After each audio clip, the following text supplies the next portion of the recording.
Telugu cinema ఇండస్ట్రీలో power star Pawan కళ్యాణ్కి చాలా మంచి గుర్తింపు అయితే ఉంది. ఆయన చేసిన ప్రతి సినిమాలో ఏదో ఒక వైవిధ్యమైన విషయం అయితే ఉంటుంది. ఇప్పటివరకు ఆయన చేసిన సినిమాలన్నీ అతనికి గొప్ప గుర్తింపును తీసుకొచ్చినవే కావటం విశేషం. మెగాస్టార్ తమ్ముడిగా ఇండస్ట్రీకి ఎంట్రీ ఇచ్చిన ఆయన చాలా తక్కువ సమయంలోనే పవర్ స్టార్ ఇమేజ్ని సంపాదించుకొని తనదైన రీతిలో సత్తా చాటుకుంటూ ముందుకు దూసుకెళ్తున్నాడు.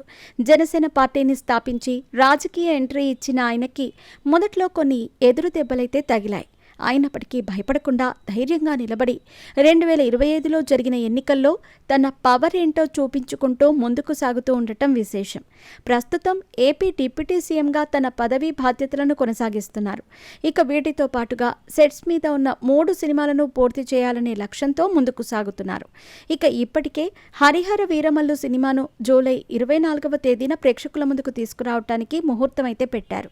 ప్రస్తుతం ఈ సినిమాకు సంబంధించిన ప్రమోషన్స్ని వేగవంతం చేస్తున్నారు.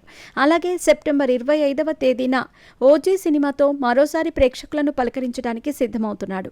మరి ఏది ఏమైనా కూడా ఈ సినిమాతో తనకంటూ ఒక ఐడెంటిటీని సంపాదించుకుంటే మాత్రం ఆయన స్టార్ హీరోగా వెలుగొందుతాడని చెప్పడంలో ఎంత మాత్రం అతిశయోక్తి లేదు.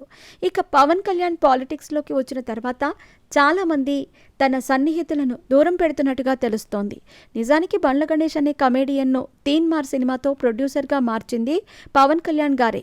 అలాగే గబ్బర్ సింగ్ సినిమాతో అతన్ని సక్సెస్ఫుల్ ప్రొడ్యూసర్ని కూడా పవన్ కళ్యాణ్ గారే కావటం విశేషం. చాలా రోజుల నుంచి వీళ్ళిద్దరి మధ్య మంచి బాండింగ్ అయితే ఉండేది.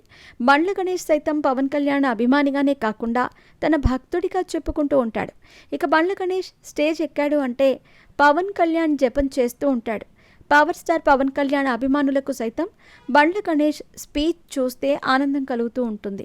కానీ బండ్ల గణేష్ ప్రతిసారి పవన్ కళ్యాణ్ గురించి ఓవర్గా మాట్లాడుతూ ఉండటం చూసిన చాలామందికి ఇది పవన్ కళ్యాణ్ కావాలని ఆయన చేత మాట్లాడిస్తున్నాడని అనుకుంటూ ఉంటారు. దానివల్ల ఆయనకు బ్యాడ్ నేమ్ రావచ్చనే ఉద్దేశంతో పవన్ కళ్యాణ్ బండ్ల గణేష్ను పక్కన పెట్టినట్టుగా తెలుస్తోంది. ఇక ప్రస్తుతం గణేష్ సినిమాలను ప్రొడ్యూస్ కూడా చేయటం లేదు. వీళ్ళిద్దరూ కలిసి మరో సినిమా చేసే అవకాశాలు ఉన్నాయా లేదా అనేది తెలియాలంటే మరికొద్ది రోజులు వెయిట్ చేయాల్సిందే.